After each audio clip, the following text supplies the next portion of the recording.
Gente querida, estamos aqui para mais um dia de reflexões, de estudo das relações da mulher com a natureza, inspirado pelo trabalho da professora doutora antropósofa catalã Raquel Cachaffero, que aproveita as noites santas para fazer um exercício que ela chama das 13 noites sagradas.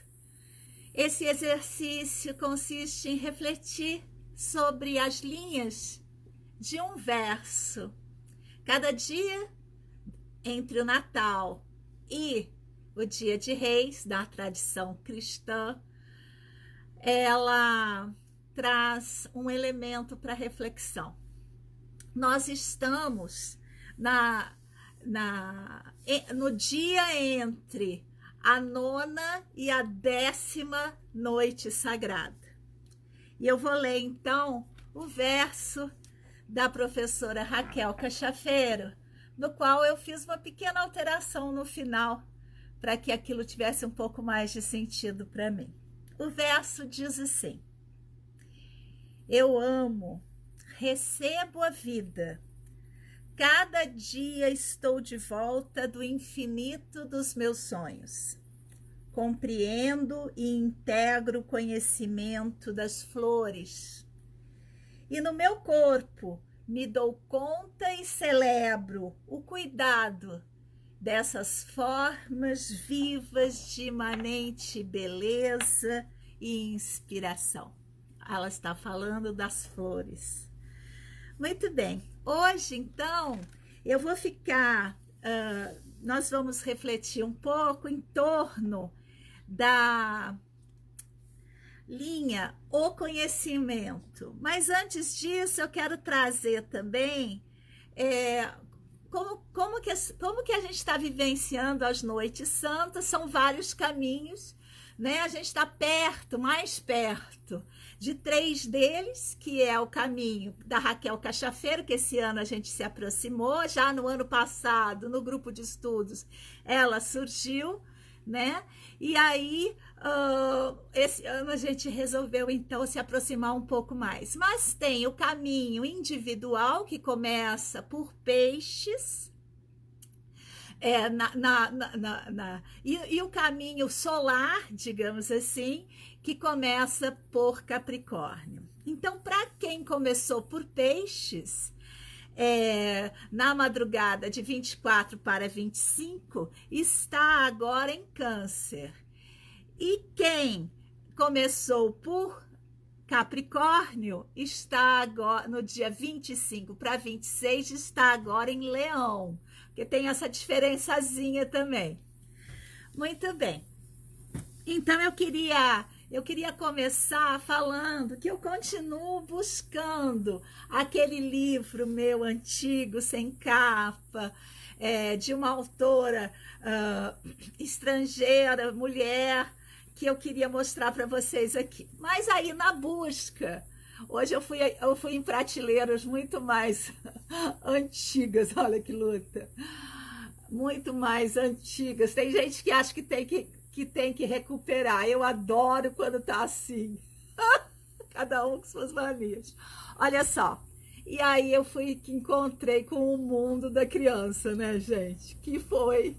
Eu sempre fui uma menina da literatura. Sempre ganhava concurso de literatura, na escola, essas coisas. Sempre vivi entre os livros. E aí, essas noites sagradas, com essa minha proposta de visitar, digamos assim, as catacumbas das minhas autoras de referência, eu percebi como que os livros influenciam nos processos de subjetivação do ser.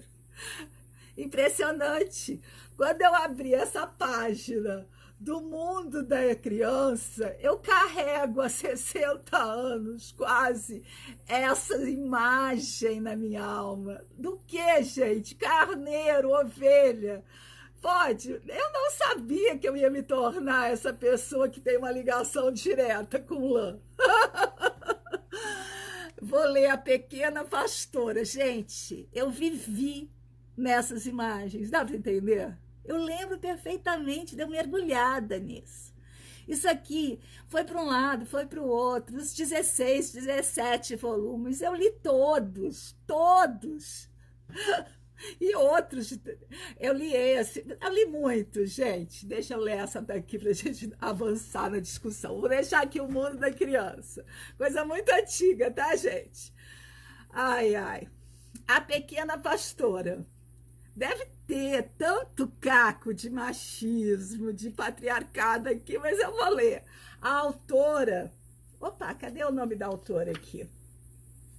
Ah, é uma mulher, tá no índice. Depois eu pego para você. Ah, não, tá aqui. Não tem o nome completo, mas eu peguei A Pequena Pastora. Deixa eu ver. Ela só assina ML Figueiredo. Muito bem. A pequena pastora perdeu seu rebanho e agora não sabe onde o irá procurar. Minha bela pastora, não fique tão triste, que mais cedo ou mais tarde o irá encontrar. Sem noção, né, gente? Uma pessoa viver nesse universo. Só podia dar em mim mesmo. Muito bem, gente, cuidado com o que vocês ofereçam de literatura para seus filhos, hein? O negócio produz efeito. Cuidado, muito cuidado. Vou tomar suco verde. Hoje, aliás, tô de verde até aqui. Porque hoje eu vou querer falar com vocês do manjericão, tá bom? Mas antes... Ai, que delícia! Mas antes... eu vou entrar numa discussão que nós tivemos ontem à tarde no grupo de estudos. Pegou um pouco forte, assim. Por quê? Porque a questão era conhecimento. Claro, aí a gente acabou chegando onde? Chegando na escola. E, claro, a gente está nas 13 noites sagradas, exercício de inspiração antroposófica. Chegamos na escola Waldorf. Bem, foi aquela coisa, mas não é isso que eu quero trazer aqui, não. O que eu quero trazer é uma atenção especial para a gente perceber um assunto complicado, cabeludo. Eu trouxe uma única autora chamada Virginia Kastrup, professora doutora da Universidade Federal. Eu não sei se ela é da Federal, eu não sei se é da PUC do Rio ou da Universidade Federal do Rio de Janeiro. Desculpa, agora me confundi. Acho que é da Federal do Rio. E aí, é uma pessoa importante, ela está discutindo a questão do conhecimento. E ela tá, eu peguei justamente ela, porque ao discutir a questão do conhecimento, ela vai trazer dois autores, que é o Maturana e Varela, para falar do conhecimento do vivo. Por quê? Porque a gente tem essa questão de que todo nosso alicerce de conhecimento é baseado no que a gente poderia dizer do conhecimento moderno. Na linguagem antroposófica, o que é? Na linguagem antroposófica é a alma do intelecto. E aí, o que a gente percebe é que não dá certo se tem gente dentro, né? Porque não é vivo. Então, o conhecimento do vivo, o pensar vivo, ele requer uma outra epistemologia.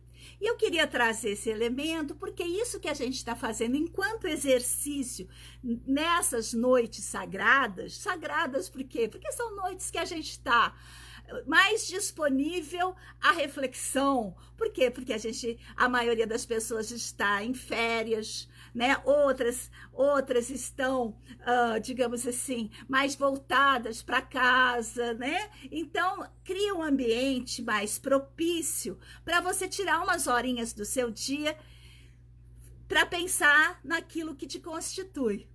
E aí eu trouxe a gente trouxe essa proposta de pesquisa perto da natureza, justamente por quê? Porque na antroposofia a natureza entra com um elemento de vivificação do pensar. Quando você faz uma observação fenomenológica, quando você se organiza nesse sentido, você fortalece a sua cognição. E os 2 livros que eu vou trazer trabalham sobre esse assunto. Eles não têm nada a ver com antroposofia, né? Eles são da filosofia da diferença, que trabalha com conceitos da imanência. Então, hoje está um calor aqui e uma armação para chuva. Vocês já estão acostumados com a peleja do óculos, né, gente? Ah, é tão chato, né? Suco verde. Olha só.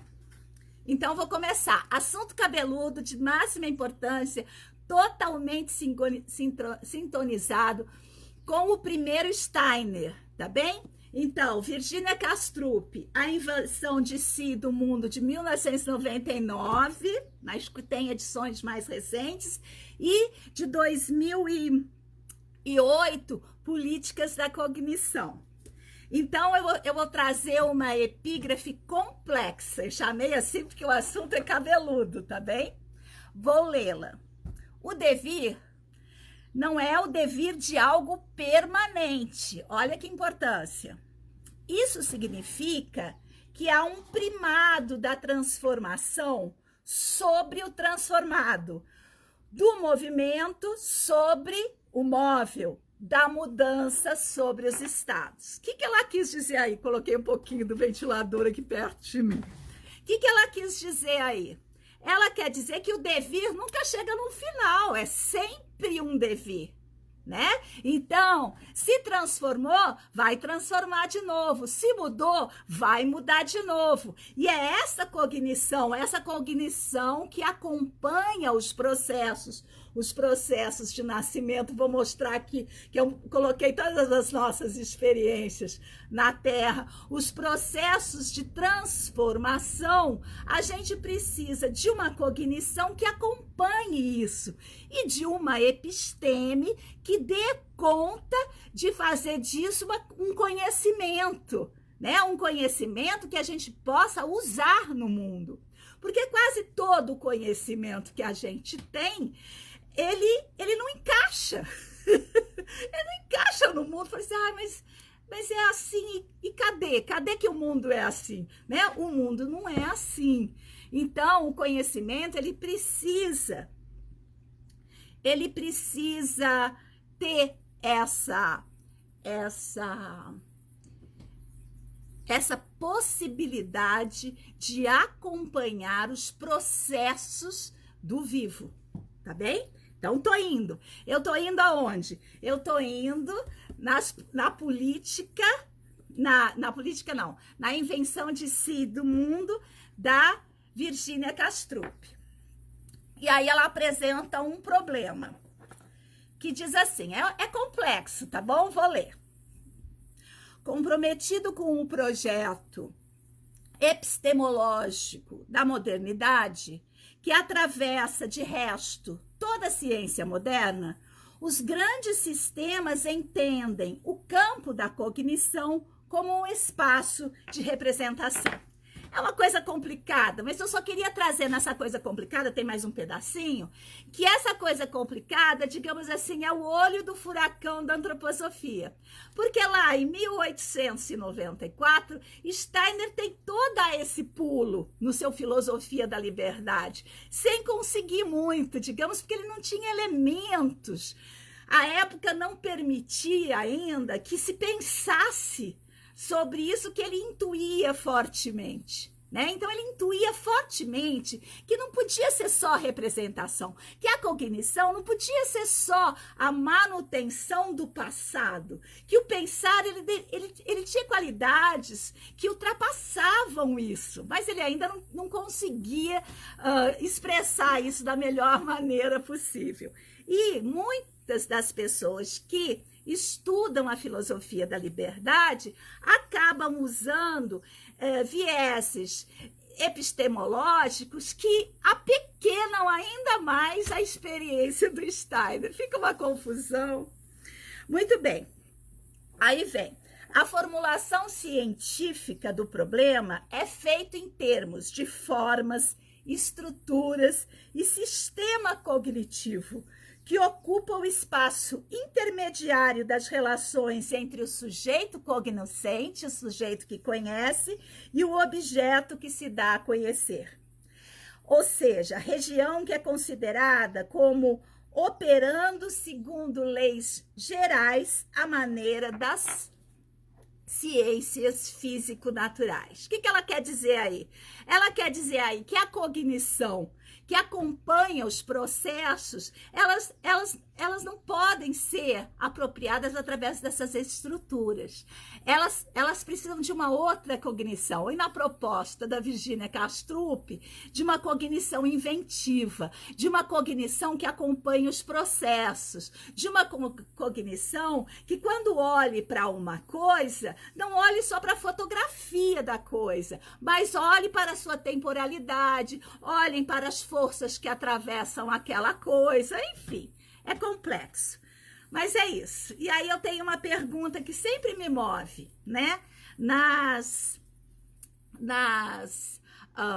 pós-graduações, nos cursos abertos, até mesmo nos cursos de boneca, quem já fez sabe, eu estou sempre me elaborando em torno de uma pergunta que é assim: como estar presente ao presente para a produção de um conhecimento vivo? Então, quando você tá acompanhando o processo, olha só, quando você está acompanhando o processo de uma planta, o que eu estou vendo aqui é muito diferente do que eu vi ontem. Eu tô o tempo todo acordado. Se eu tinha uma imagem prévia, ela já se desfez, porque a planta foi para um lugar que eu não previa. Mesmo que eu tivesse o desenho, mesmo que eu soubesse as etapas, a vida é mais. Ela surpreende sempre se você estiver acordado. E aí isso favorece você manter essa vivacidade no pensamento, e mantendo essa vivacidade no pensamento, você também ganha, digamos assim, instrumentos para a produção de um conhecimento que acolha a vida em plena, não é? Muito bem. Vou dar uma pausinha aqui nesse assunto cabeludo para falar um pouquinho do manjericão. Primeiro, que eu já trouxe, né, o chá, tá pesado. O chá da cavalinha depois do almoço. Só que esses chás a gente vai enjoando, então são por épocas, às vezes não tem. E manjericão é uma coisa que a gente pode até comprar no supermercado toda semana, que tem supermercado, sacolão, que vende o vasinho, né? E ele é muito fácil, gente, ele é muito claro. No apartamento, talvez você precise, se não tiver uma varanda. Eu falo de apartamento porque quem tem casa não precisa de conselho, né, gente? É só pôr a mão na massa. Mas os reis, eles estão passeando. Os reis passeiam até o dia 6. E é uma boa dica para a gente manter o espírito do presépio vivo. Porque se eles estão para lá e para cá, toda hora você topa com ele num lugar diferente, dá a impressão que o Natal continua sendo sustentado, que as noites sagradas estão em andamento. Então, a dica é: faça os reis perambularem pela casa, põe ele em cima da mesa, põe ele na janela da cozinha, principalmente se tiver criança. Muito bem, então olha só. Ela dá por estaquia com a maior facilidade. Eu peguei esse ramo aqui, foi o Marner, meu marido, que pegou. Estava lá no fim. Aí, o que acontece? Para caber nesse vasinho de pedra sabão aqui, eu cortei com a mão mesmo, lasquei e coloquei na água. Amanhã já tem umas raizinhas. A água que eu coloquei foi a água da pintura, mas depois eu vou trocar, tá bom? Ai, ai. Muito bem, olha só. Então, como que eu faço chá de manjericão? Que aqui em casa é usado durante o almoço. Ele é a bebida do almoço, né? Então, e olha só, toda criança que... Agora não mais criança, mas todo jovem, desde criança que habita aqui em casa, adora o chá de manjericão. Não precisa pôr açúcar, porque eu chamo de um chá salgado, né? Então, e ele é maravilhoso. Além de todas as questões, assim, fitoterápicas, né? Digestivo, essas questões mais da saúde, ele também tem, na perspectiva das práticas externas antroposóficas, ele também ajuda na encarnação da criança, né? Até da nossa, de nos trazer para a Terra. Né? O manjericão, ele nos acorda, né? Impossível, eu tô aqui, vocês não imaginam o cheiro. E aí eu coloco da água quente ele direto aqui, ó, e deixo, né? Às vezes, como eu tomo muito chá, esse aqui é o kombucha. Hoje eu tô cercada de chá. Ó, tá aqui ele. Como eu tomo muito chá, ele vai ficando curtidinho. Daqui a pouco eu vou lá e faço que nem o chimarrão. Coloco mais água quente, às vezes um pouco mais de manjericão na garrafa térmica. Então, é um chá que faz muito sucesso. Em qualquer reunião que eu vou, eu carrego 2 garrafas térmicas de chá de manjericão. Quem é daqui de Juiz de Fora sabe. Muito bem. Olha só, gente. Hoje tá demais o calor. E aí, além do manjericão, 2 outras coisas que a gente deveria fazer um esforço para ter cotidianamente. Vai revezando, sabe? Uma época você vai com isso, outra época não. Uma delas é a hortelã. A hortelã, além de todas as coisas, refrigerantes e tudo que ela tem, que tá por aí, ela tem uma outra coisa que é... Olha o cabelo, que coisa. Bem, vocês já acostumaram, né? Que é a questão do vermífugo.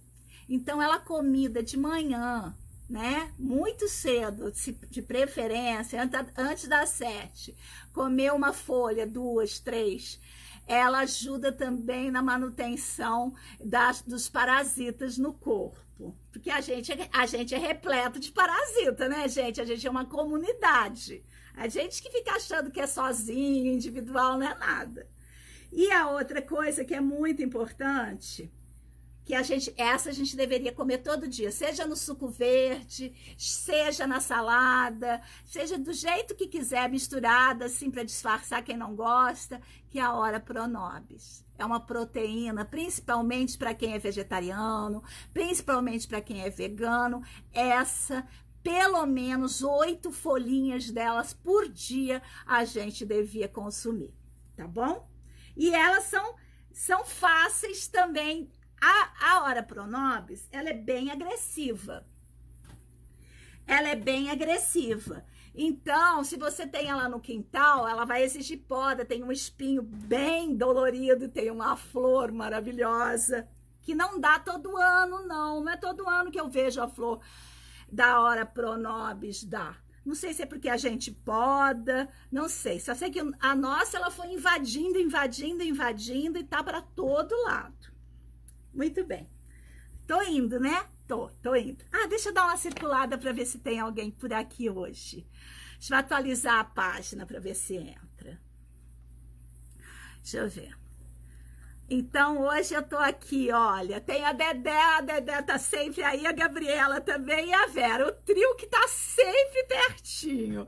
Oi, queridas, tudo bem com vocês? Estou vendo aqui que a Cíntia também já tá aí, a Ana Lúcia, Cláudia Lopes, Camille Bastos, lá da Argentina, Michele, lá da Chapada, fiquei sabendo que ela mora na Chapada, a Maria de Fátima Ferreira, Larissa, oi, Dulcineia, lá de Portugal, a Kátia Machado da Silva. Esse foi o povo que deu um likezinho assim. Aí aquela história de uma carinha feia, coitada, você acredita que era a Elza, minha aluna da turma de pós-graduação em artes manuais para a educação, que não acertou os buracos certinhos. E aí eu queria, sabe, gente, porque às vezes vocês têm que mandar uma chispada para mim também, para me fazer crescer, né? E às vezes uns petelecos ajuda, né? Então, eu tava doida para que ela me contasse o que ela achou que estava ruim. Eu falo, não, só errei o buraquinho. Como ela não era meu contato, apesar de ser minha aluna, eu não sabia o sobrenome, assim, que ela usava aqui na internet. Muito bem. Para finalizar, quero falar, então, falei da invenção de si e do mundo. Quero falar agora de políticas da cognição. Ela tem uma fórmula, que é a fórmula, digamos assim, que se usa justamente na educação steineriana, né? Que é ser, fazer, conhecer. Vamos pegar o exemplo da educação steineriana no estudo de línguas. Então, a criança, primeiro, né, ela é. Então, o direito a ser. Você é. Você não precisa ser reconhecido primeiro, né, conhecer primeiro para depois ser. Você é. E sendo, você faz. Então, a criança, primeiro ela vivencia a linguagem estrangeira, seja qual idioma que ela estiver entrando em contato. Ela canta, ela se mexe por dentro, né? Eu não vou citar o Steiner porque eu estou falando só de mulheres, mas, né? Primeiro ela sente tudo aquilo, para depois aquele conhecimento ser sistematizado, aquela vivência ser transformada num conhecimento objetivo. A partir do 3º ano, ela vai, então, escrever em outro idioma, ela vai sistematizar esse conhecimento. Muito bem. E aí, diz assim a Kastrup lá no Políticas da Cognição. Quando o vivo se define como sistema autopoético, seu operar se confunde com o próprio processo de criação de si. Vira e mexe, minhas alunas, né, da pós-graduação, dizem para mim sobre as artes manuais, que quando elas estão fazendo artes manuais, elas estão se fazendo. É exatamente isso, né? Que é o processo autopoético, né?